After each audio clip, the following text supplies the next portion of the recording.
Voice और board clear है? Please confirm कीजिए।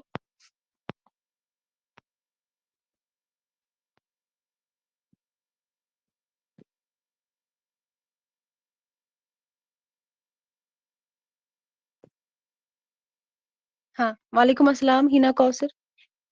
हाँ, सभी को मेरी वॉइस आ रही है ना?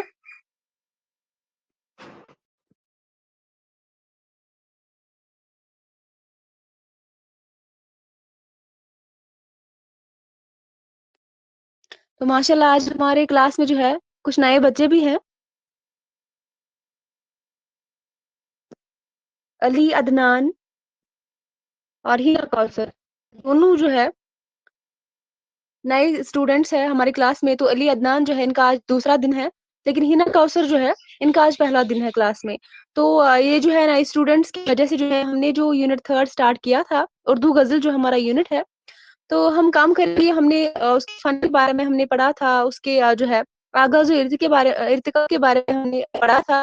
तो हम फिर से उसको रिपीट करने के लिए जो है आगे बढ़ेंगे, ताकि जो है अच्छे से समझ में आ जाए। और बाकी जो पहला यूनिट हमने जो कवर किया है वो जो है रिकॉर्डेड फॉर्म में सुन लेंगे, ठीक है? हाँ, वो जो है रिकॉर्डेड फॉर्म में आपको मिल जाएगा बच्चे, वो आप देख लेना रिकॉर्डेड फॉर्म में जो हमने फर्स्ट यूनिट कवर किया है। और आज जो है हमने तीसरा यूनिट उठाया है, सेकंड पेंडिंग है। इसकी हमने 2 ही क्लासेस किए हैं, आज हम फिर से रिपीट करेंगे ताकि आपको भी अच्छे से समझ में आ जाए और फिर हम आगे बढ़ेंगे। लेकिन इससे पहले मैं सोफिया क्लास में थी। हाँ, सोफिया आप मुझे बताइए, एक टेस्ट आपने दिया था, आप बहुत वीक है, मुझे लगता है कि आपने की ने जो है प्रिपरेशन नहीं की थी मेरे ख्याल से। बहुत कम नंबरात थे, क्या वजह है? आपके बहुत कम नंबरात थे और उसके बाद अपनी क्लास को दूसरे दिन ज्वाइन नहीं किया था। तो मैं जान सकती हूँ? मैं कई बार आपको क्लास में कह चुकी हूँ, अगर किसी को कोई कभी क्लास नहीं देनी है, कोई काम कुछ भी है, तो आप मैसेज करके पहले पूछ सकते हैं, मैम हम आज क्लास नहीं कर पाएंगे, कुछ काम है, जो भी होगा। लेकिन ऐसी क्लास में जो है बिना बताए नहीं आना। सोफी आपसे पूछ रही हूँ, जवाब दीजिए मुझे। आपके बहुत कम नंबर है आए हैं टेस्ट में, मेरे ख्याल से 26 आपके जो है नंबर आए थे, जो कि ना होने के बराबर है। 50 में आपके आए थे, 26 के आए थे।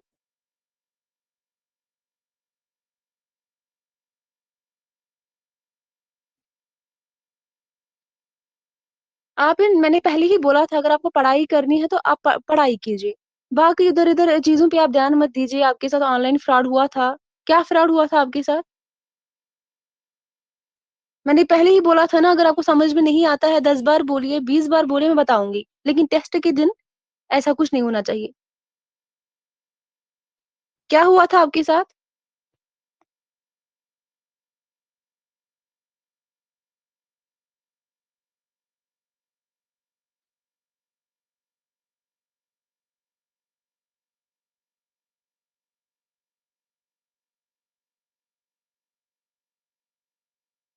तो चलिए खैर, तो इन सब चीजों से आप दूर रहिए। अगर आपको पढ़ाई करनी है तो कोशिश कीजिए इन सब चीजों से जो है दूर रहने की, ठीक है? तो आप पढ़ाई पे ध्यान दीजिए। मुझे बहुत अफसोस हुआ उस रिजल्ट देखने के बाद, क्योंकि मैंने बोला था आप सभी को जो भी रेगुलरली क्लास में आते हैं, तो मैंने एक्सपेक्ट किया था 45 प्लस उनका जो स्कोर होगा। लेकिन अफसोस, 3 बच्चों के जो 40 नंबरात थे 50 में, और बाकी जो है वो एक बच्चा था मोहम्मद यासीन, मेरे ख्याल से उनकी बहुत कम नंबरात थे। और आपके बहुत कम नंबरात थे। 5 बच्चों ने एग्जाम दिया था 6 में से। तो आप दोनों का बहुत जो है बहुत कम नंबरात थे। तो चलिए आगे से ध्यान रखिएगा, जब हमारा टेस्ट होता होगा तो अगर आपको कहीं पे समझ नहीं आता है तो आप बताइएगा, 10 बार बताइएगा, 20 बार बताइएगा, तो मैं बताऊंगी। लेकिन टेस्ट जब होता है तो अच्छे से उसको दिया करें, वहां पे ऐसा नहीं चलेगा, ठीक है? तो फिर हम स्टार्ट करें। और हाँ, रोजाना क्लास में आना है। ऐसा नहीं है कि आप एक दिन क्लास में आएंगे। जो नए बच्चे हैं उनको मैं बोल रही हूँ, जो पुराने हैं उनको पता है, क्लास में रेगुलरली आना है। कहीं पे अगर कोई कभी इमरजेंसी होगी तो आप क्लास नहीं कर पाएंगे, उससे पहले आप इन्फॉर्म करेंगे क्लास के हवाले से। वरना ऐसे नहीं बैठेंगे, क्लास नहीं देंगे, वो सही नहीं है। जी, हाँ, शाबाश! हिना कौशल। तो चलिए हम शुरू करते हैं। कुछ बच्चे अभी भी क्लास में नहीं है शायद।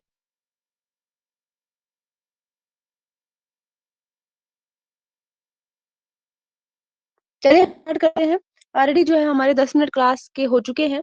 तो सबसे पहले अगर हम देखेंगे, गज़ल के बारे में पढ़ रहे थे। जो हमारा तीसरा यूनिट है, इस बार हिना कौसर बच्चे आप बताइए आपने जो है आपका ये पहला अटेम्प्ट है नेट का, आप इससे पहले कभी दिया है एग्ज़ाम?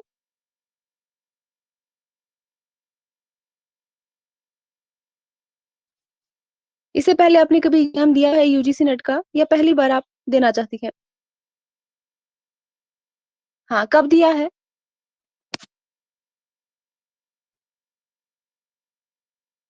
जून में जो एग्ज़ाम हुआ था, वो आपने दिया था? हाँ, शाबाश बच्चे, जो जून में एग्ज़ाम हुआ था, वो आपने दिया था? हाँ, तो कितने नंबरात बने थे आपके पेपर 2 में? पेपर 2 में 100 में से कितने क्वेश्चन सही हुए थे आपके?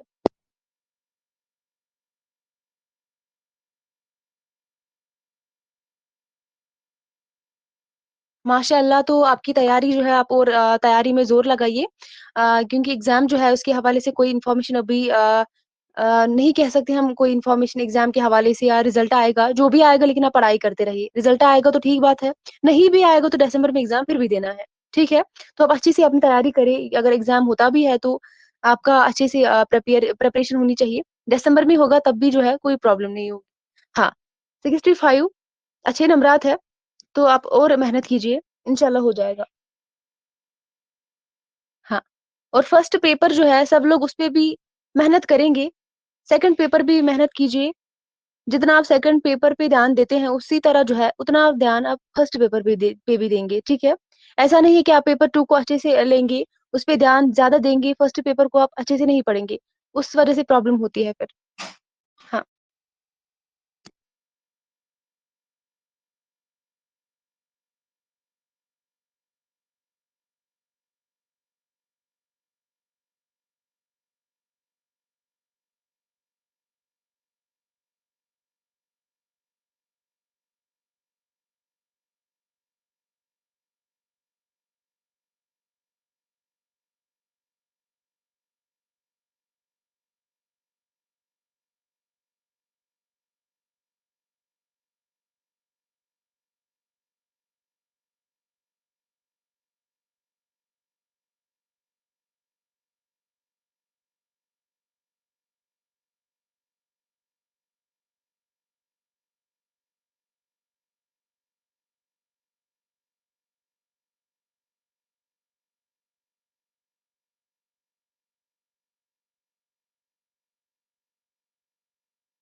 हाँ, सॉरी बच्चे आपको कुछ टाइम वेट करना पड़ा।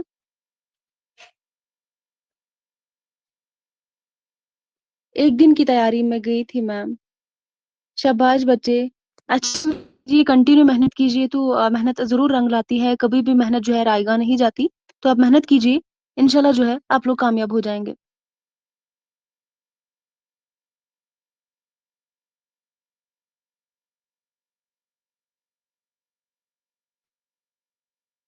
जी।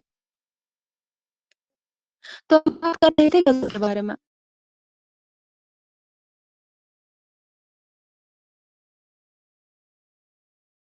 अच्छा, पेपर फर्स्ट में आपके जो है 65 क्वेश्चन सही हुए थे। सॉरी, 65 आपके नंबरात थे। पेपर फर्स्ट का मैम कब होगा? क्या कब होगा बच्चे फर्स्ट पेपर का?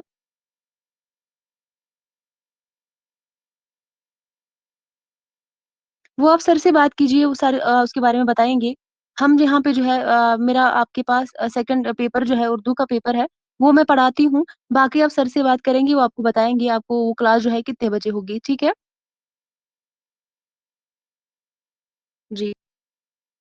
तो हम गज़ल के बारे में बात कर रहे थे, हमने इसके फन के बारे में बात की, इसके जो है आगाज़ और इर्तिका के बारे में हमने बात की है।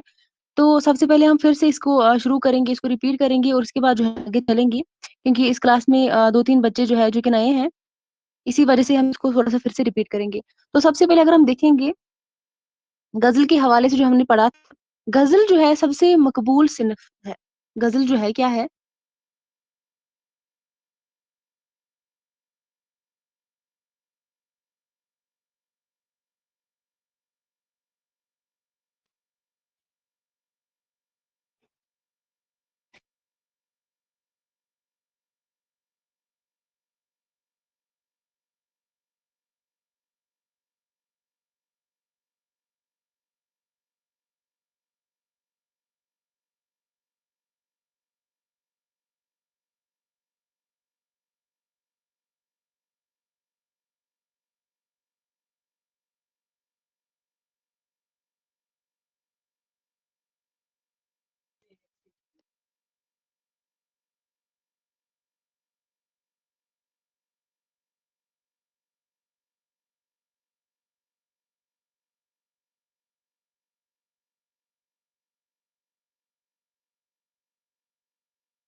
सही है ना? प्लीज़ कन्फर्म कीजिए।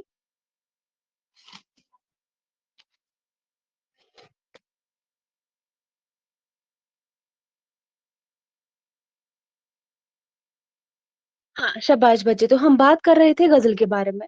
गज़ल जो है आप सभी ने पढ़ा होगा, बहुत बार आपने गज़ल के हवाले से पढ़ा होगा, जो बच्चे क्लास में थे इन दिनों उन्होंने पढ़ा है।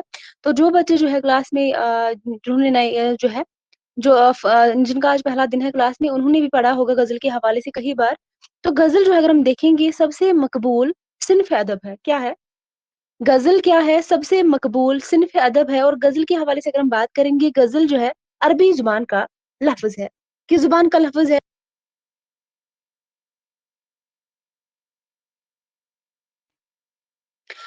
गज़ल जो है किस ज़ुबान का लफ़्ज़ है शाबाश? हाँ, तो गज़ल जो है अरबी ज़ुबान का लफ़्ज़ है जिसके लुग़वी माने हैं कातना के हैं। जिसके लुग़वी माने हैं क्या है? कातना। हाँ, शाबाश। जिसके लुग़वी माने कातना के हैं और इस्तिलाह में जो है गज़ल औरतों से बातें करना या औरतों के मुतल्लिक़ बातें करना या उनके हुस्न व जमाल की तारीफ़ करना, ये जो है इस्तिलाह में गज़ल के माने हैं। और अगर हम बात करेंगे इसकी वजह ये है कि शुरू में जब गज़ल की सिनफ जो है, इस पर जब तबा-आज़माई होने लगी तो अक्सर शुअरा ने गज़ल में क्या किया, अपने महबूब से बात करते थे, अपने महबूब की बातें करते थे, उनके हुस्न व जमाल की तारीफ़ करते थे। लेकिन मौजूदा दौर में महबूब की बातों या महबूब से बातों के साथ-साथ गज़ल में जो है बहुत कुछ समो दिया गया। अगर हम बात करेंगे हमने पिछली बार भी बोला था गज़ल का जो दायरा था वो बहुत महदूद था पहले-पहले। उसमें जो है सिर्फ़ हुस्न व इश्क तक की जो है उसका दायरा था।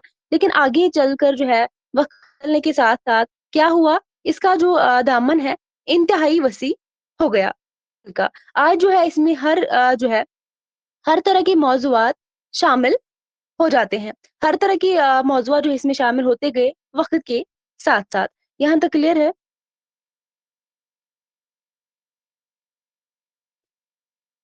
हाँ, अब याद रखेंगे पहले-पहले जो ग़ज़ल जो शुरुआत में इसमें जो जो इसमें मौज़ूआत था, सिर्फ़ हुस्न व इश्क जो है तक ही महदूद था इसका मौज़ू। लेकिन वक़्त जो है गुज़रने के साथ-साथ इसके मौज़ूआत में भी जो है क्या हुआ, बहुत वसी इसके मौज़ूआत जो है, वक़्त होने के साथ-साथ इसमें बहुत सारे मौज़ूआत जो है शामिल होते गए। और अगर हम बात करेंगे आज जो है गुर्बत या मोहब्बत, पहले-पहले हुस्न व इश्क तक ही इसका दायरा क्या था, महदूद था। और आज अगर हम बात करेंगे इसका जो मौज़ू है गुर्बत है, मोहब्बत है, इबादत से लेकर जो है सियासत तक हर तरह के मौज़ू जो है इसमें शामिल होते गए। क्लियर है? हाँ, जहाँ पे समझ नहीं आएगा तो मुझे बताइएगा, जिन्होंने क्लास दी है तो उनको पता है, जो नए बच्चे हैं क्लास में अगर उनको समझ में नहीं आएगा तो ज़रूर बताइएगा, उसको क्लियर करने के बाद हम आगे बढ़ेंगे। हाँ, हाँ, हिना, कौसर, अदनान आपको समझ में आया यहाँ तक?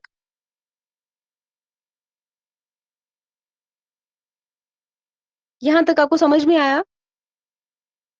हाँ, तो अगर हम बात करेंगे उर्दू अदब में जो ग़ज़ल की इब्तिदा है, ग़ज़ल की जो शुरुआत है, इसके हवाले से अगर हम बात करेंगे, तो यहाँ पर जो है उर्दू अदब में ग़ज़ल की इब्तिदा के हवाले से अगर हम बात करेंगे, इसके बारे में अगर बात की जाए तो 3 नाम हमारे सामने आते हैं। 3 नाम हमारे सामने आते हैं। अगर हम इब्तिदा की बात करेंगे, शुरुआत की बात करेंगे, जो ग़ज़ल की शुरुआत थी उसके बारे में अगर हम बात करेंगे तो यहाँ पर जो है हमारे सामने 3 नाम आते हैं। वो 3 नाम कौन-कौन से हैं, किसी को पता है? ग़ज़ल की इब्तिदा के बारे में, इसकी शुरुआत के बारे में जिन 3 शुअरा का नाम हमारे पास आता है, वो कौन है? शाबाश! मुझे जवाब दीजिए।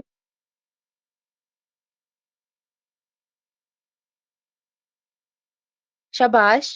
अमीर खुसरो है, गुड। इसके अलावा वलीद अक़नी है, कुली कुतुब शाह है, शाबाश! ये 3 नाम जो है हमारे सामने आते हैं, सुल्तान कुली कुतुब शाह है, अमीर खुसरो है और वलीद अक़नी।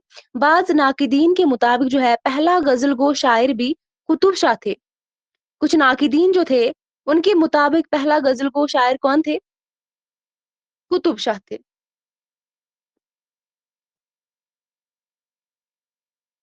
ठीक है?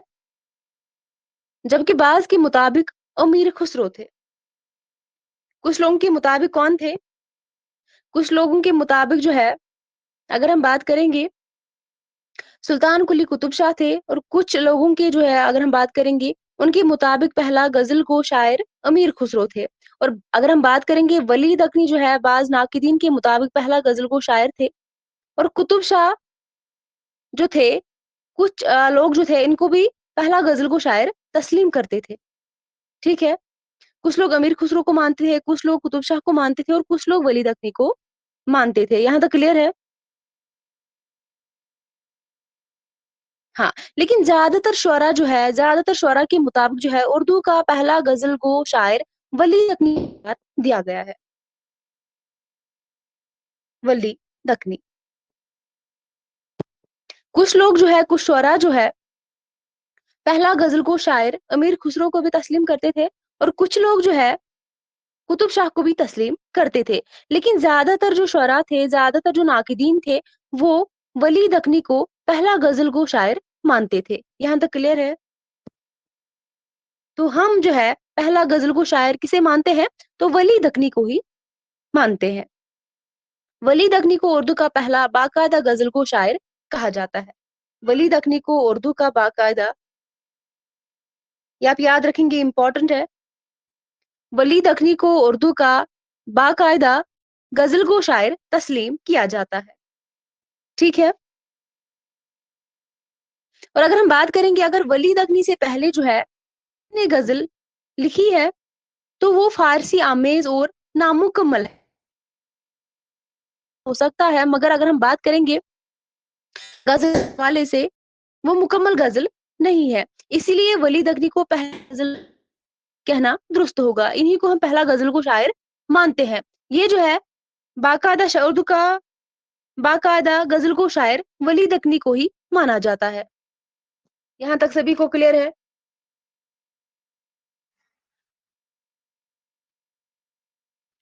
हाँ। तो इसके बाद अगर हम बात करेंगे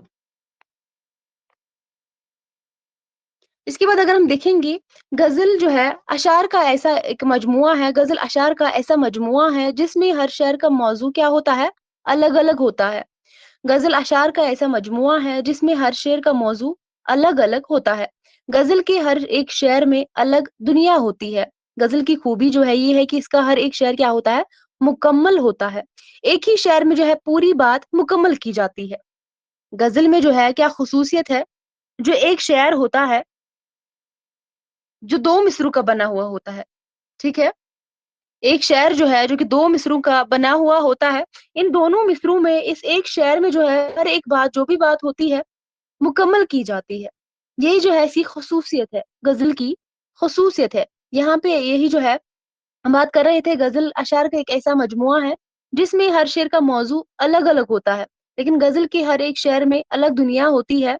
ग़ज़ल की खूबी ये है कि इसका हर एक शेर जो है मुकम्मल होता है, अपने आप में मुकम्मल इकाई रखता है। यहाँ तक क्लियर है? शाबाश! हाँ, अपने आप में मुकम्मल इकाई रखता है। हर शेर जो है मुकम्मल होता है। जो भी बात होती है, मुकम्मल हो जाती है एक शेर में ही, ठीक है? हाँ, क्लियर है यहाँ तक सभी को?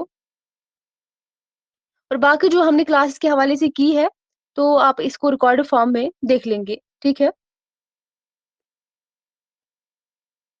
हाँ, तो अब हम गज़ल की इर्तिका के बारे में बात करेंगे। यहाँ तक हमने गज़ल की आगाज़ के बारे में बात की थी, इसके जो है इब्तिदा के बारे में बात की थी, इसकी इब्तिदा जो है किसको पहला गज़ल को शायर तस्लीम किया जाता है। कुछ नाक़िदीन जो है अमीर खुसरो को मानते थे पहला गज़ल को शायर, और कुछ लोग जो है कुली कुतुब शाह को मानते थे। लेकिन ज़्यादातर जो नाक़िदीन थे, वो किसको मानते थे पहला गज़ल को शायर? जो उर्दू का पहला बाकायदा गज़ल को शायर जो है, वलीद अक़नी को तस्लीम किया जाता है। और अगर हम यहीं पे बात करेंगे गज़ल की इर्तिका के बारे में बात करेंगे तो गज़ल की जो इब्तिदा है, वलीद अक़नी ने की थी। गज़ल की इब्तिदा जो है किसने की थी? वलीद अक़नी ने की थी। ठीक है? हाँ, शाबाश। गज़ल की इब्तिदा जो है वलीद अक़नी ने की थी।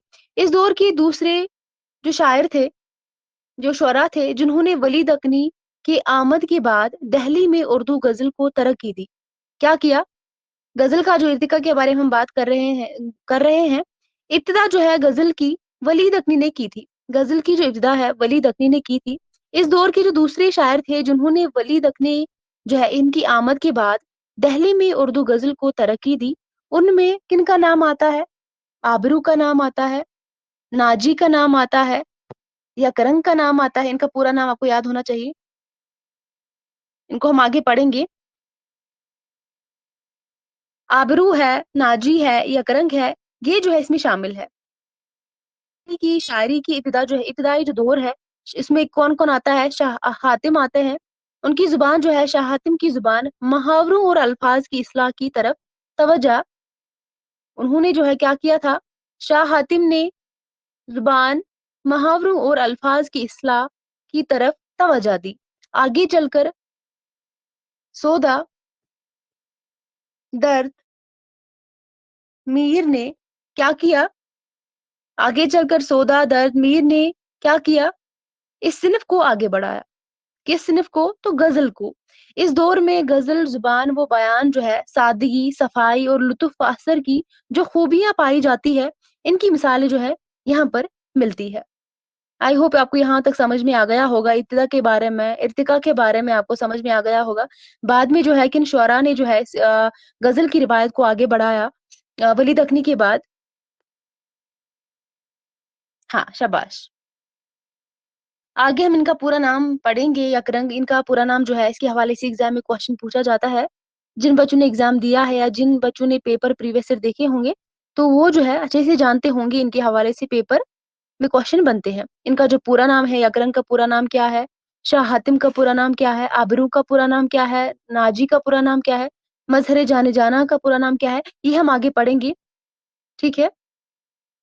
हाँ, तो गज़ल में आप सभी को पता है इसकी अज्ज़ा जो है, इसकी अज्ज़ा के बारे में जो है आप सभी को पता होगा, जो अज्ज़ाई तरकीबी है।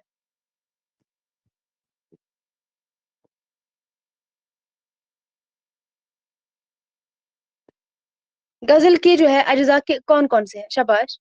हिना कौसर, अली अदनान मुझे बताइए, इसके अज्ज़ा जो है गज़ल के अज्ज़ा कौन-कौन है? इसके क्या-क्या अज्जा जो है गज़ल के क्या-क्या है? शाबाश!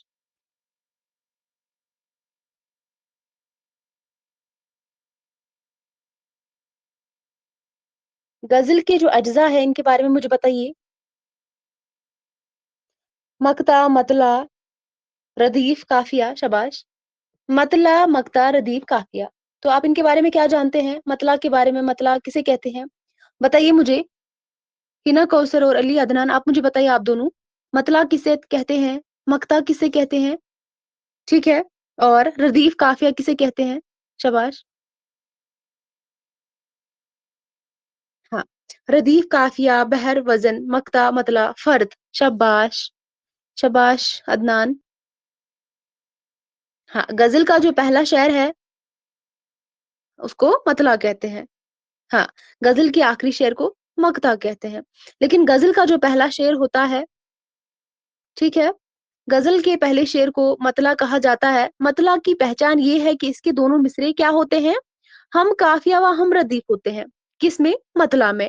और अगर हम मक़ता की बात करेंगे, गज़ल के आखिरी शेर को मक़ता कहते हैं। इस शेर में गज़ल का ख़ात्मा होता है।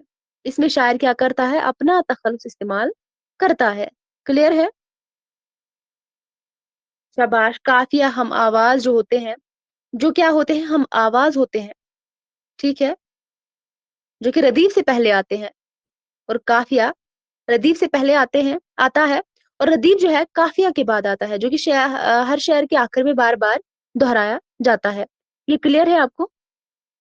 शाबाश! क्लियर है इसके बारे में पढ़ाऊँ या आपको क्लियर है?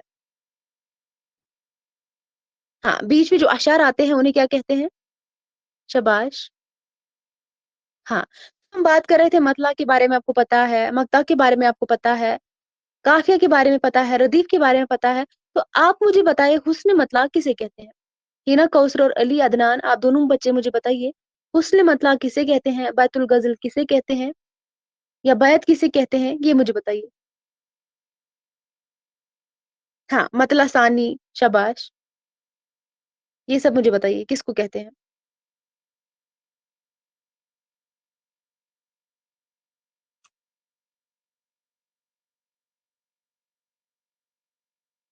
शाबाश! बैतुल ग़ज़ल सबसे ऐसे शेर को क्या कहते हैं? बैतुल ग़ज़ल कहते हैं। शाबाश! हाँ, तो मतला सानी किसे कहते हैं? मतला सानी जो अभी आपने बोला वो किसे कहते हैं?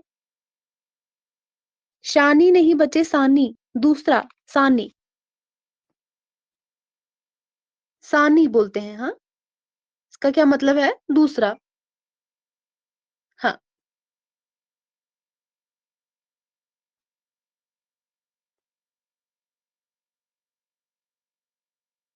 जब दूसरा शेर भी मतला हो। ग़ज़ल में मतला अव्वल के बाद अगर दोबारा मतला की तरफ कहते हैं या ज़ैब मतला कहते हैं या मतला सानी कहते हैं, मतला कहते हैं, शाबाश। फ़र्द किसे कहते हैं? फ़र्ज किसे कहते हैं? शाबाश,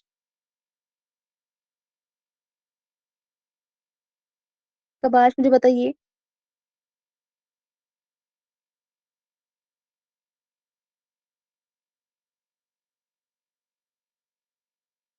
बीच में जो आते हैं, शाबाश,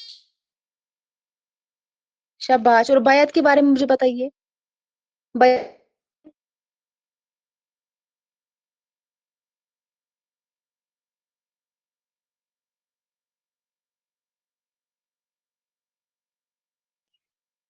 शाबाश! मतला और मगता के बीच के जो शेर होते हैं, शाबाश।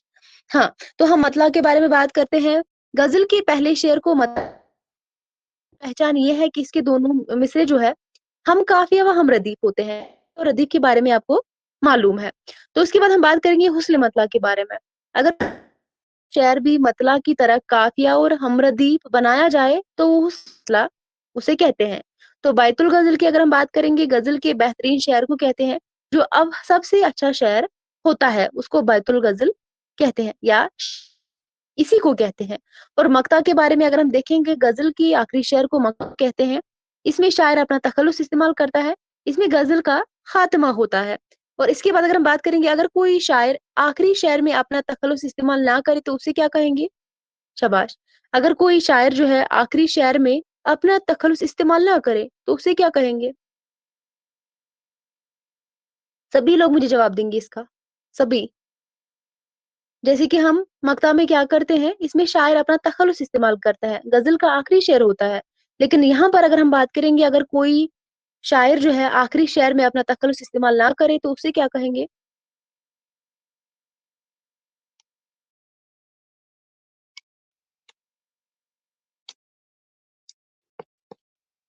बाकी सब जवाब मैंने पढ़ाया है। सोफिया, आप शायद क्लास में नहीं थी उस दिन। इसका मतलब आपने क्लास नहीं देखी है, फिर रिकॉर्डेड क्लास। अच्छी बात है, मत देखिए। बाकी सब जवाब दीजिए। अरीबा, ज़ेबा, बताया था ना मैंने, अगर कोई शायर आखिरी शेर में अपना तखल्लुस इस्तेमाल ना करे, तो उसे क्या कहते हैं? मैंने बोला मक्ता कहाँ कहते हैं? मक्ता तो उस शेर को कहते हैं जिसमें शायर अपना तखल्लुस इस्तेमाल करता है। आपको क्या हो गया है? मैंने यहाँ पे बताया, अगर कोई शायर आखिरी शेर में अपना तखल्लुस इस्तेमाल ना करे तो उसे क्या कहेंगे?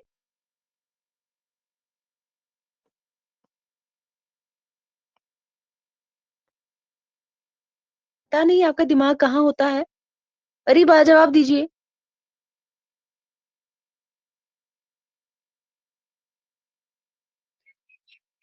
मैंने पढ़ाया है, उसे फ़र्द कहते हैं। मैंने यही पढ़ाया है, उसे फ़र्द कहते हैं।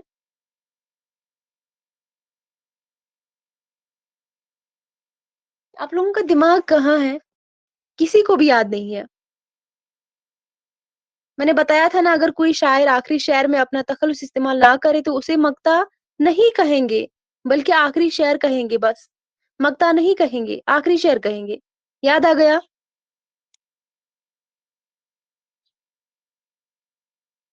अगर कोई शायर अपनी जो है आखिरी शेर में अपना तखल्लुस इस्तेमाल ना करे, तो उसे मक्ता नहीं कहेंगे, बल्कि आखिरी शेर कहेंगे बस। आखिरी शेर कहेंगे, मक्ता नहीं कहेंगे। ये मक्ता में शायर अपना तखल्लुस इस्तेमाल करता है। यहाँ पे अगर आखिरी शेर में शायर अपना तखल्लुस इस्तेमाल ना करे, तो उसे क्या कहेंगे? आखिरी शेर कहेंगे। क्लियर है?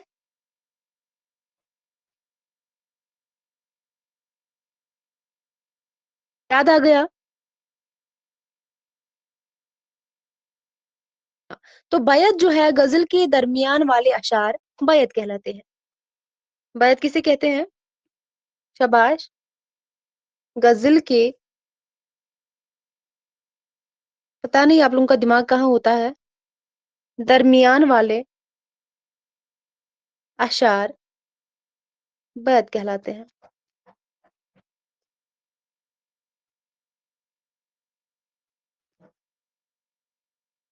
हाँ, तो अब क्लियर है? और मुझे काफ़िया और अदीब के हवाले से एक शेर मुझे यहाँ पे लिख दीजिए। अली अदनान और हिना कौसर। यहाँ पे एक शेर लिख दीजिए और मुझे बताइए, काफ़िया उसमें क्या है और रदीफ उसमें क्या है? शाबाश! तब मैं समझूँगी कि आपको अच्छे से समझ में आ गया है। एक शेर यहाँ पे लिख दीजिए और फिर मुझे बताइए, उसमें रदीफ क्या है और काफ़िया क्या है?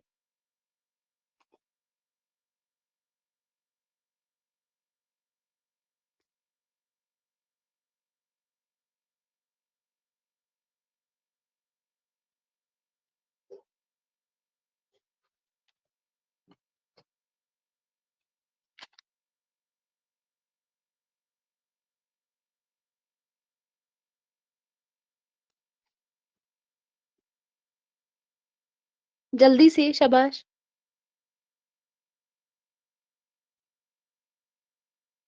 दिले नादां तुझे हुआ क्या है, आखिर इस दर्द की दवा क्या है?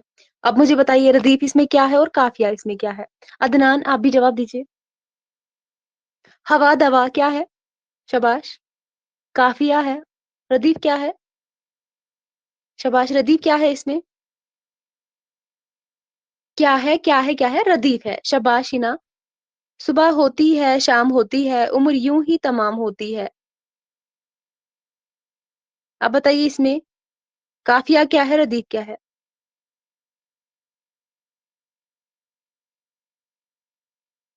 अच्छे से बताइए अदनान। काफ़िया इसमें क्या है, रदीफ़ इसमें क्या है?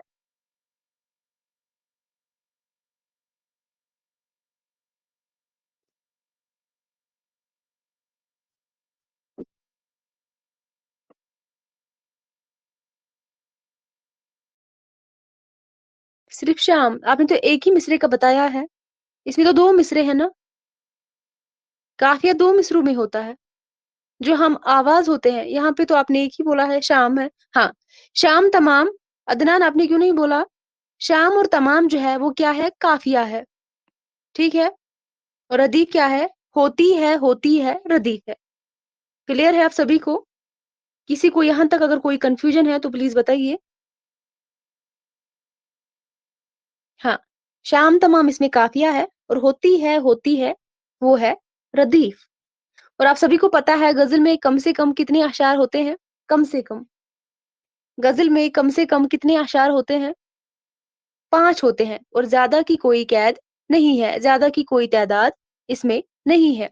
और गज़ल के अशआर में मसनवी की तरह जो है ख़यालात का तसलसल नहीं होता, बल्कि हर शेर जो है, जैसे कि मैंने अभी बोला, अपनी जगह एक मुकम्मल इकाई रखता है, मुकम्मल होता है, ठीक है? और हर एक शेर में एक पूरी बात कह दी जाती है, इसीलिए इसे मुकम्मल कहा जाता है। अपने आप में मुकम्मल होता है, हर एक शेर। यहाँ तक सभी को क्लियर है? किसी को यहाँ तक अगर कोई कन्फ्यूज़न है, कुछ भी पूछना है, कुछ भी जानना है, तो बताइए, फिर हम आगे बढ़ेंगे। शाबाश! और जिन बच्चों ने इस क्लास को नहीं देखा है, जो कि हमने पहले 2 दिनों में पढ़ा है, फ़न के बारे में, आगाज़ और इर्तिका के बारे में, वो जो है रिकॉर्डेड फ़ॉर्म में क्लास देख सकते हैं और देखना है, ज़रूरी है।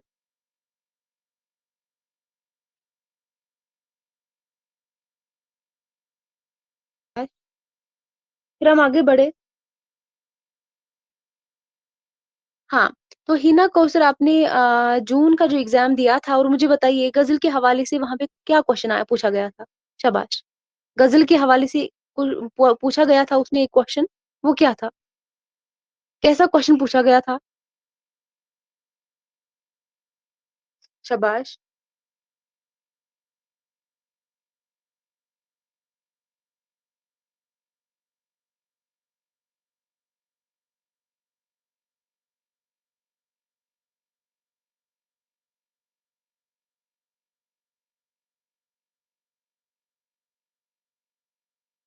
कौन-सा क्वेश्चन पूछा गया था गज़ल के हवाले से? बच्चे याद है तो बताइए? अगर याद नहीं है तो नो लिख दीजिए, एन लिख दीजिए।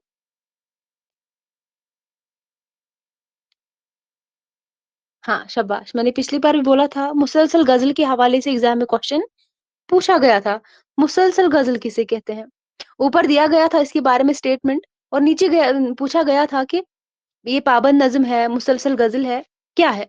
तो मुसलसल गज़ल के हवाले से इस बार क्वेश्चन पूछा गया था। क्या पूछा गया था? मुसलसल गज़ल किसे कहते हैं? आप बताइए, हिना, मुसलसल गज़ल किसे कहते हैं?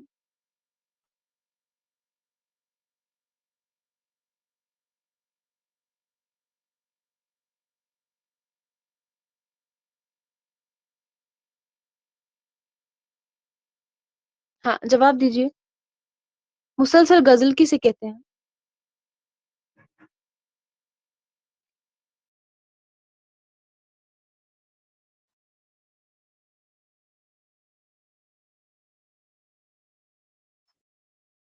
जिसमें कोई पाबंदी ना हो, वो तो पाबंद नज़्म को भी कह सकते हैं, पाबंद गज़ल को कह सकते हैं फिर।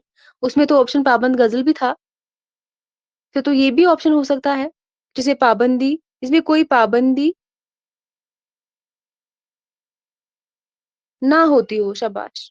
हाँ, तो अगर हम बात करें कि मुसलसल गज़ल के बारे में वहाँ पे दिया गया था, ऐसी गज़ल जो इब्तिदा से इंतहा तक किसी ख़ास कैफ़ियत की नुमाइंदगी करता है, तो उसे मुसलसल गज़ल कहते हैं। अगर हम बात करेंगे बाज़ ऐसी गज़लें होती है, मुसलसल गज़ल जो है, बाज़ ऐसी गज़लें होती है जिनके तमाम अशआर में तसलसल मौजूद होता है। तसल्सल मौजूद होता है, ठीक है? और वो एक-दूसरे से क्या होते हैं, जुड़े हुए होते हैं, मरबूत होते हैं, तो उसी को हम मुसलसल गज़ल कहते हैं, ठीक है? हाँ, जिसमें किसी एक मौज़ू को तसलसल के साथ बयान किया जाए, कंटिन्यूटी, तसलसल, ठीक है? लगातार। बाज़ ऐसी ग़ज़लें होती हैं जिनके तमाम अशार में तसलसल मौजूद होते हैं, ठीक है? और वो एक-दूसरे से मरबूत होते हैं, जुड़े हुए होते हैं, उसी को मुसलसल ग़ज़ल कहते हैं। या ऐसी ग़ज़ल जो इब्तिदा से इंतहा तक किसी ख़ास जो कैफ़ियत की नुमाइंदगी करती है, उसी को मुसलसल ग़ज़ल कहते हैं। क्लियर है?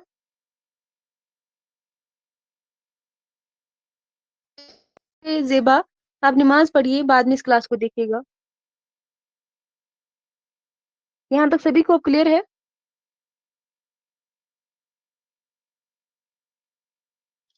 तो इसके बाद अगर हम बात करेंगे गज़ल के हवाले से, इसमें कुछ क्वेश्चन्स और पूछे जाते हैं गज़ल के बारे में, जो कि शुअरा है, उदबा के ख़यालात जो है, यहाँ से क्वेश्चन बनते हैं। आप ये लिख लीजिए, जल्दी-जल्दी लिख लीजिए, इसको क्लियर करेंगे और कल की क्लास में हम कुल्ली कुतुब शाह के बारे में पढ़ेंगे, उनकी हालात ज़िंदगी के बारे में, उनकी अदबी ख़िदमात को हम पढ़ेंगे। आज आप लिख लीजिए, हेडिंग डालिए, गज़ल के बारे में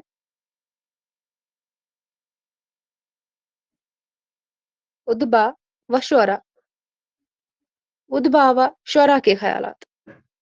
गज़ल के बारे में जो शुअरा के ख़यालात है, ये आप यहाँ पे लिख लीजिए। सबसे पहले हम बात करेंगे रशीद अहमद सिद्दीकी की। इनका क्या ख़्याल है गज़ल के मुतल्लिक़, गज़ल के बारे में इन्होंने क्या कहा है, क्या ख़्याल है इनका? तो सबसे पहले आप लिख लीजिए, गज़ल जितनी बदनाम है, उतनी ही मुझे अज़ीज़ है। ये रशीद अहमद सिद्दीकी का ख़्याल है। गज़ल जितनी बदनाम है, उतनी ही मुझे अज़ीज़ है। जहाँ पे लिखना नहीं आएगा मुझे बताइएगा, मैं बोर्ड पे लिखूँगी। अगर मैं बोर्ड पे लिखूँगी तो इसको टाइम लग जाएगा, ये फिर ख़त्म नहीं होगा। इसीलिए जो है मैं यही ऐसे ही बताती हूँ। अगर कहीं पे नहीं लिखना आएगा या समझ नहीं आएगा, मुझे बताइए, मैं फिर से रिपीट करूँगी या मैं बोर्ड पे लिखूँगी। गज़ल जितनी बदनाम है, उतनी ही मुझे क्या है, अज़ीज़ है। ये किसका ख़्याल है? तो रशीद अहमद सिद्दीकी का ये ख़्याल है। क्लियर है? शाबाश! हाँ, शाबाश! गज़ल जितनी बदनाम है, उतनी ही मुझे क्या है, अज़ीज़ है। हाँ, लिख लीजिए। दूसरा जो है गज़ल उर्दू शायरी की आबरू है, इम्पोर्टेंट है। यहाँ से एक ना एक जो है ख़्याल पूछा ही जाता है।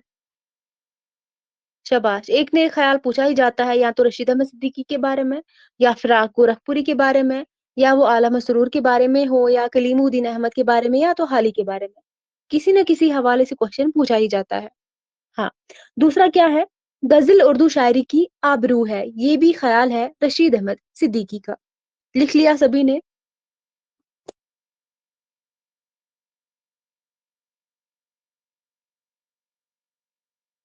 हाँ, तो तीसरा लिख लीजिए, तीसरा लिख लीजिए, गज़ल शायरी नहीं, तहज़ीब भी है। गज़ल शायरी नहीं, तहज़ीब भी है। ये भी जो है इन्हीं का ख़्याल है, रशीद अहमद सिद्दीकी का। और इसके बाद जो चौथा है वो लिख लीजिए, हमारी तहज़ीब गज़ल में और गज़ल हमारी तहज़ीब में डली है। ये ख़्याल भी जो है रशीद अहमद सिद्दीकी का है। हमारी तहज़ीब गज़ल में और गज़ल हमारी तहज़ीब में डली है।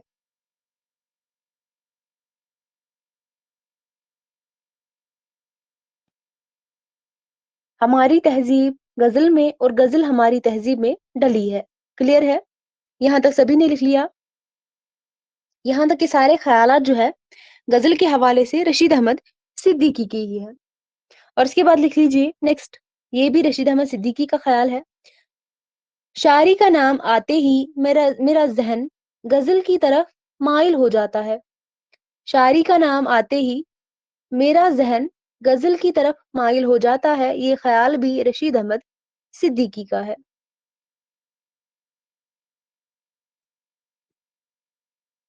शाबाश! माइल।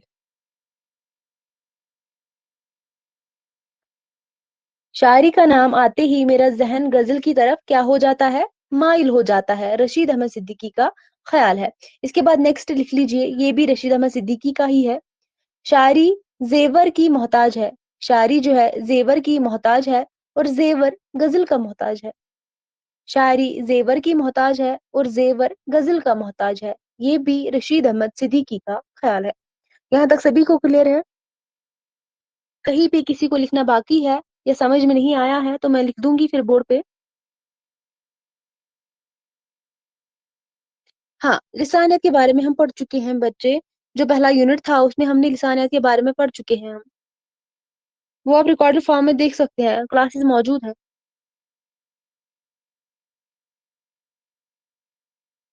ठीक है? क्लास आप जो है जो रिकॉर्डेड फॉर्म में क्लासेस है, वो आप देख लीजिए। अगर वहाँ पे कोई कन्फ्यूजन रहता है तो फिर मुझे क्लास में बताइएगा, ठीक है? तो क्लास में फिर उसको क्लियर करेंगे।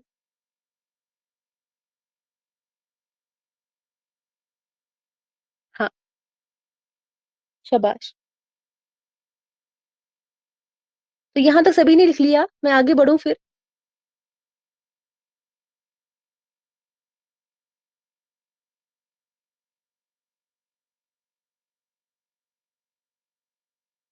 लिख लीजिए। जो नेक्स्ट है ये भी रशीद अहमद सिद्दीकी का ही ख़्याल है। गज़ल को मैं फ़न नहीं उर्दू शायरी की आबरू समझता हूँ। गज़ल को मैं फ़न नहीं उर्दू शायरी की आबरू समझता हूँ। ये भी रशीद अहमद सिद्दीकी का ख़्याल है। एक तो इनका है गज़ल उर्दू शायरी की आबरू है और ये जो है गज़ल को मैं फ़न नहीं उर्दू शायरी की आबरू समझता हूँ। इसके बाद जो नेक्स्ट है ये भी रशीद अहमद सिद्दीकी का है, लास्ट वन है इनका। गज़ल रेज़ाकारी में मीनाकारी है।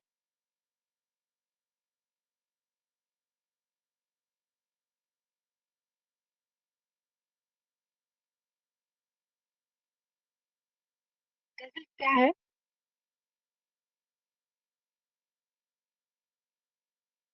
मीनाकारी है। ये भी जो है रशीद अहमद सिद्दीकी का ख़्याल है। यहाँ तक सभी ने लिख लिया, फिर मैं आगे बढ़ूँ? मैं फिर से रिपीट करूँगी पहले से ही, रशीद अहमद सिद्दीकी के जो भी ख़यालात हैं यहाँ तक उनको मैं रिपीट करूँगी फिर से। ध्यान दीजिए। गज़ल जितनी बदनाम है उतनी ही मुझे अज़ीज़ है और दूसरा जो है गज़ल उर्दू शायरी की आबरू है। तीसरा है गज़ल शायरी नहीं तहज़ीब भी है। चौथा जो है हमारी तहज़ीब गज़ल में और गज़ल हमारी तहज़ीब में डली है। और इसके बाद जो नेक्स्ट वन है, शायरी का नाम आते ही मेरा ज़हन गज़ल की तरफ माइल हो जाता है। इसके बाद जो नेक्स्ट है, शायरी ज़ेवर की मोहताज है और ज़ेवर गज़ल का मोहताज है। इसके बाद जो नेक्स्ट वन है, गज़ल को मैं फ़न नहीं उर्दू शायरी की आबरू समझता हूँ। जो लास्ट वन है, गज़ल रेज़ाकारी में मीनाकारी है। क्लियर है यहाँ तक सभी को? हाँ, फिर आगे बढ़ते हैं। अभी हमारे पास 8 मिनट बाकी है क्लास के। तो नेक्स्ट लिख लीजिए फिराक गोरखपुरी के बारे में। किसके बारे में? फिराक गोरखपुरी के बारे में।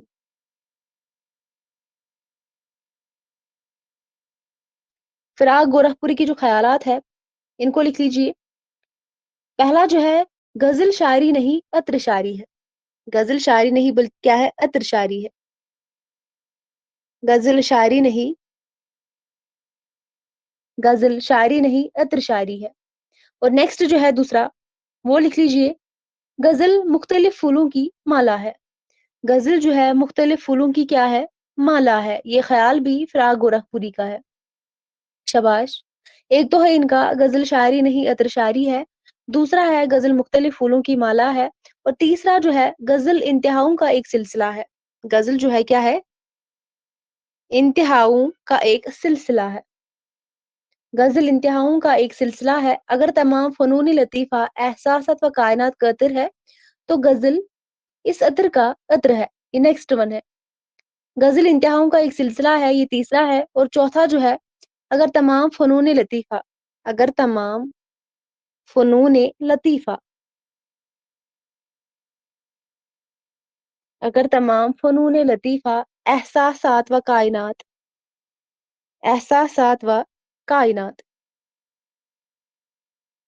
कायनात का अतर है, तो गज़ल इस अतर का क्या है? अत्र है। मैं फिर से रिपीट करूँगी पहले से ही जो फ़िराक गोरखपुरी का जो पहला ख़्याल है, गज़ल शायरी नहीं अत्र शायरी है। दूसरा जो है गज़ल मुख्तलिफ फूलों की क्या है? माला है, मुख्तलिफ फूलों की। हाँ, बच्चे आप नमाज़ पढ़िए, बाद में इस क्लास को देखिएगा। बस 2-3 मिनट बाकी है इस क्लास में। तो नेक्स्ट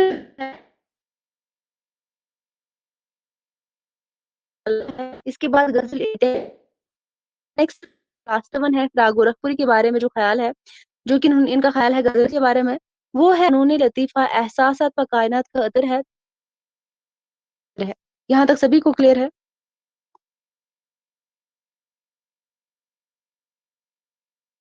शाबाश।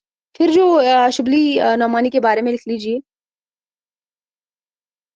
शिबली नौमानी का जो ख़्याल है, शिबली नौमानी, इनका जो है लिख लीजिए। शिबली नौमानी जो है इन्होंने लिखा है गज़ल के बारे में, गज़ल का ख़मीर इश्क व मोहब्बत है।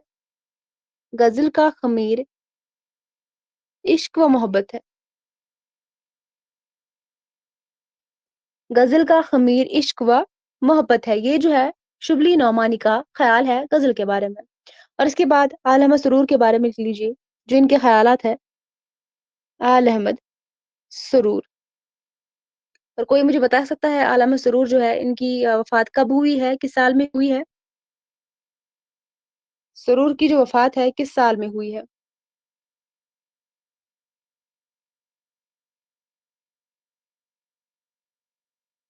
शाबाश।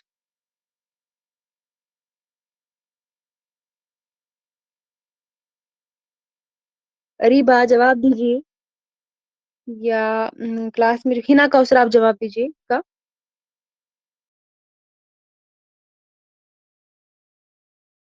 अरीबा क्लास में नहीं है। हाँ, बच्चे आप जवाब दीजिए। सोफिया, सिंधिया, हिना।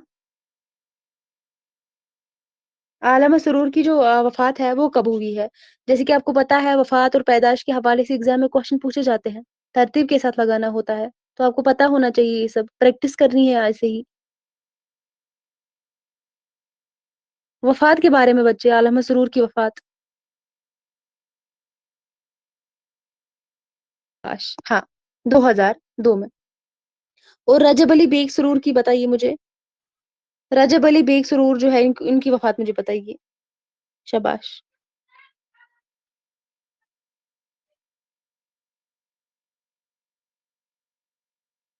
सरूर जो है 2002 में नहीं, 2011 या 12 में इनकी वफ़ात हुई है। हिना, आप इसको सही कर लीजिएगा। 2002 में नहीं, शायद 2011 या 12 में इनकी वफ़ात हुई है। हाँ, 1869 ईस्वी में जो है रजब अली बेग सरूर जो है उनकी वफ़ात हुई है। और यहाँ पर आप याद रखेंगे सरूर के साथ-साथ गालिब, और गालिब के साथ-साथ शेफ्ता। ठीक है? ये तीनों की वफ़ात जो है इसी साल में हुई है, 1869 में। हाँ, शाबाश। 1911 में। हाँ, सरूर, शेफ्ता और गालिब जो है एक ही साल में इनकी डेथ हुई है, इनकी वफ़ात हुई है 1869 में, याद रखेंगे आप। ठीक है? हाँ, तो लिख लीजिए आलमा सरूर के हवाले से पहला जो है गज़ल नकाब पोश आर्ट। गज़ल नकाब पोश आर्ट। नकाब पोश आर्ट। गज़ल जो है नकाब पोश आर्ट और चावल पर कुल हु अल्लाह लिखने का आर्ट है। गज़ल नकाब पोट सॉरी गज़ल जो है नकाब पोश आर्ट और चावल पर, ठीक है? चावल पर कुल हु अल्लाह, चावल पर कुल हु अल्लाह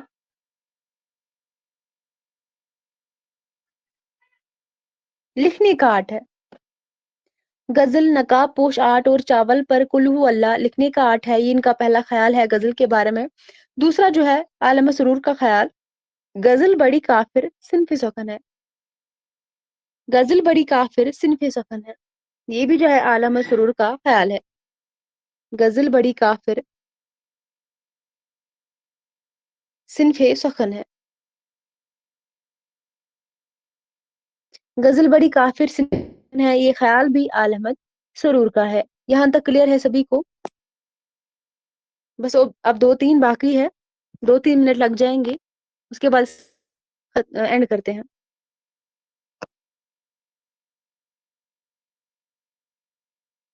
हाँ, बाकी लिख लीजिए। बाकी लिख लीजिए। इसके बाद कलीमुद्दीन अहमद के बारे में लिख लीजिए। इनका एक ख़्याल है गज़ल के बारे में जो कि बहुत अहम है, इम्पोर्टेंट है। कलीमुद्दीन अहमद है। ऊपर कलीमुद्दीन अहमद लिख लीजिए और नीचे जो है इसके बाद ख़्याल जो मैं यहाँ पे बोलती हूँ, गज़ल के बारे में जो इनका ख़्याल है फिर लास्ट में लिख लीजिए। इनके लास्ट में या तो पहले ही लिख लीजिए। इनका जो है गज़ल नेम वहशी सिन्फ़ शायरी है। गज़ल नेम वहशी क्या है? सिन्फ़ शायरी है। गज़ल, नीम, वहशी, सिन्फ़े शायरी है, ये ख़याल जो है कलीमुद्दीन अहमद का है। हाँ, तो इसके बाद लिख लीजिए अज़मतुल्लाह ख़ान।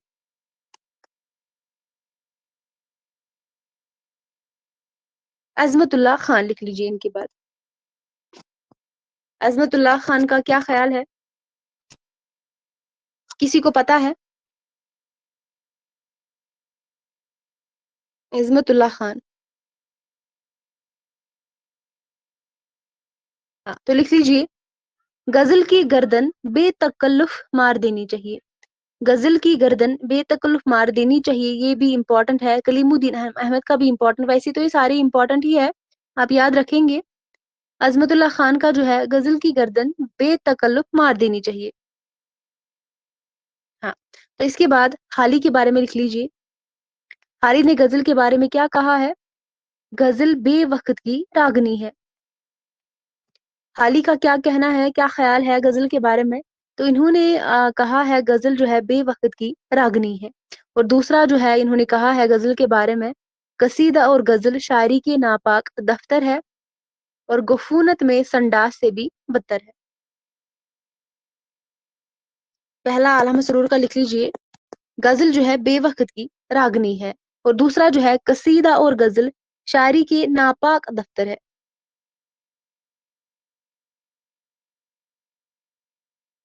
कसीदा दफ़्तर है और गुफ़ूनत में सॉरी गुफ़ू नहीं उफ़ूनत सॉरी उफ़ूनत में संडास उफ़ूनत में संडास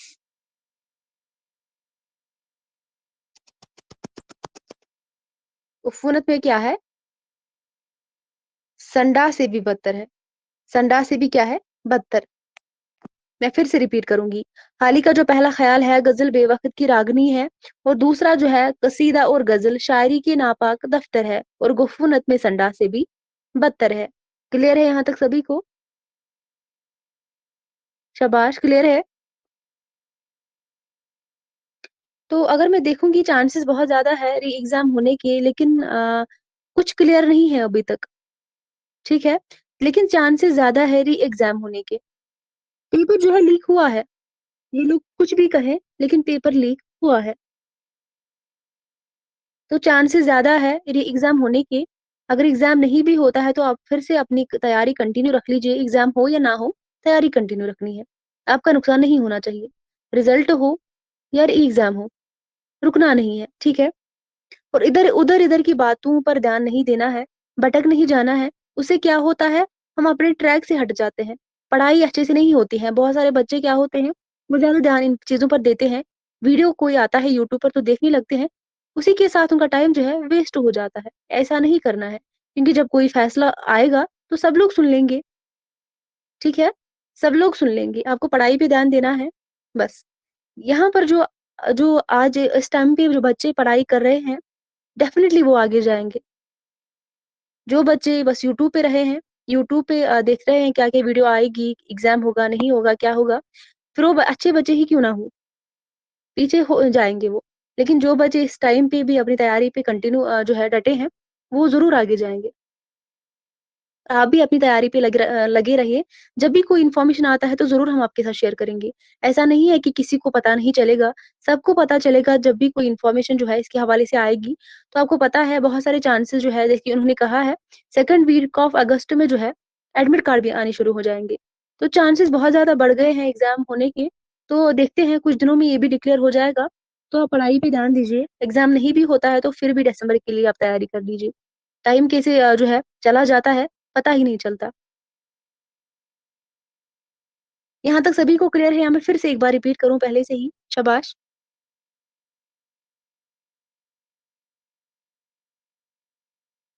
शाबाश! तो आप एक काम करिएगा, जिन बच्चों ने क्लास नहीं देखी है, सोफिया है या अदनान है, हिना है, पहले यूनिट से ही आप क्लास को रिकॉर्डेड फॉर्म में देख लीजिए और 2 दिन पहले ही हमने तीसरी यूनिट जो है उठाई है, सेकंड अभी पेंडिंग है। हमने अभी एक ही यूनिट कंप्लीट किया है, पहला यूनिट, वो रिकॉर्डेड फॉर्म में आपको मिल जाएगा। उसको देखने के बाद, सुनने के बाद अगर आपको कोई भी कन्फ्यूजन रहता है, तो क्लास में आप पूछ सकते हैं क्वेश्चन्स, ठीक है? कभी आपको जो है टाइम पे क्लास को जॉइन करना है। 6:30 बजे क्लास होती है, 7:30 तक। एवरी मंडे टू सैटरडे तक क्लास होती है, संडे को छुट्टी होती है और यूनिट कंप्लीट होने के बाद टेस्ट लिया जाता है, ठीक है? शाबाश! हाँ, तो यहाँ तक अगर किसी को कोई कन्फ्यूजन है तो मुझे बताइए, वरना हम क्लास को यहीं तक रखते हैं। मिलते हैं कल की क्लास में। शाबाश! क्लियर है सभी को? और कल की क्लास में हम इंशाल्लाह जो है, जो दक्कन के शुअरा है, पहले इनके हवाले से ज़्यादा क्वेश्चन नहीं पूछे जाते थे। आपने पेपर देखा होगा ही ना? इनके हवाले से पहले ज़्यादा क्वेश्चन नहीं पूछे जाते हैं, इनकी पैदाइश, वफ़ात और अब जो है, अब जो पेपर हुए हैं, उसमें जो दक्कन के शुअरा है, उनकी पैदाइश और वफ़ात अच्छे से पूछी जाती है। अब हम स्टार्ट करेंगे मोहम्मद कुली कुतुब शाह से ही। वैसे तो ये हमारे सिलेबस में नहीं है, हमें तो वली दक्कनी से है, लेकिन कुली कुतुब शाह के बारे में भी क्वेश्चन पूछे जाते हैं। हम यहाँ से ही स्टार्ट करेंगे इनकी हालात ज़िंदगी और उसके बाद इनकी अदबी खिदमात, इनको देखेंगे। बाद में हम वली दक्कनी को ही स्टार्ट करेंगे, ठीक है? लेकिन कुली कुतुब शाह के बारे में भी क्वेश्चन पूछे जाते हैं अब। हाँ, और आपको ध्यान देना है इनकी पैदाइश और वफ़ात तरतीबवार आपको पता होना चाहिए, आपको प्रैक्टिस करनी है। बहुत क्वेश्चन बने हैं इस बार भी। हाँ, शाबाश! हम कुली कुतुब शाह के बारे में कल पढ़ेंगे, ठीक है? और सब लोग पढ़ के आएँगे। यहाँ तक अगर कोई कन्फ्यूजन है तो बताइए, वरना क्लास को हम रखते हैं। कि ना बच्चे आपको समझ में आया? कुछ आपको समझ में आया आज की क्लास में?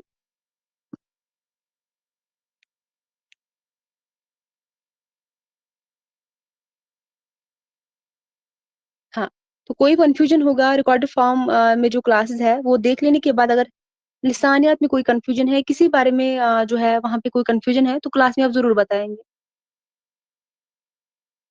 इसीलिए क्या होता है जब लास्ट में आप लोग क्लास को जॉइन करते हैं ना, तो बहुत प्रॉब्लम होती है। जो हम लाइव सेशन में क्लास को करते हैं, वहाँ पे कोई कन्फ्यूजन होता है, तो अच्छे से क्लियर होता है। फिर रिकॉर्डेड फॉर्म में जब आप देखते हैं, तो फिर वहाँ पे उतनी क्लियरिटी नहीं आती।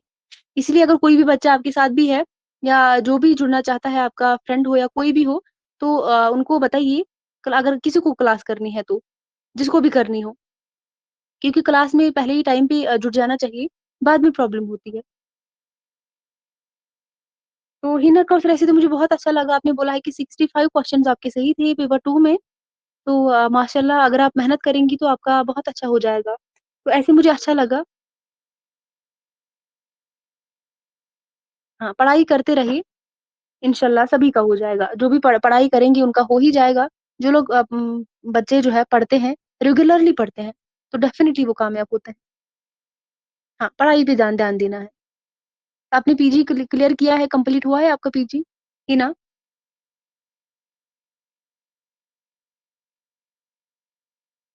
हाँ, फिर तो आपका अच्छा होना चाहिए। ये क्लास में जो बहुत सारे बच्चे हैं जिनका अभी पीजी क्लियर नहीं हुआ है, जो अभी पीजी में ही है। हाँ, तो रिसेंटली आपका पीजी कंप्लीट हो चुका है तो आप बहुत ज़्यादा मेहनत कीजिए। दिसंबर तक आपका जेआरएफ होना चाहिए, निकल जाना चाहिए, ठीक है? तो मेहनत कीजिए, इंशाल्लाह। हाँ, सभी लोग मेहनत कीजिए, हम आपका साथ देंगे। अगर आप कहीं पे भी कोई भी कन्फ्यूजन हो या पढ़ाई के रिलेटेड जो भी होगा तो हम आपके साथ हैं। कहीं नहीं जाएँगे जब तक हमारा सिलेबस कवर नहीं होगा। हाँ, तो चलिए फिर हम इस क्लास को यहीं तक रखते हैं। मिलते हैं कल की क्लास में, तब तक के लिए अल्लाह हाफ़िज़।